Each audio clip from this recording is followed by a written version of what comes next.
की मी कायमस्वरूपी म्हणत होतो की ह्या ड्रग्ज प्रकरणाला कुणी पाठीशी घातलं, कोण फोफावलं, मला वाटतं त्याचे खरे सूत्रधार हे राणा पाटीलच आहेत, हे त्या ठिकाणी अधोरेखित होते. एकंदर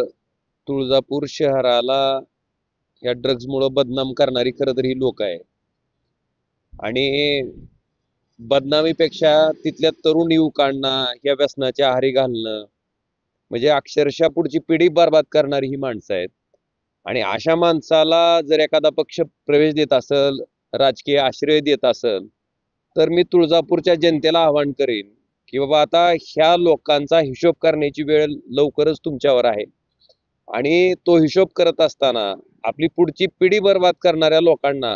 आपण आपल्याला लोकशाहीनं जे शस्त्र दिलंय मतदानाचं त्याच्या माध्यमातून योग्य असा धडा शिकवणं गरजेचं आहे.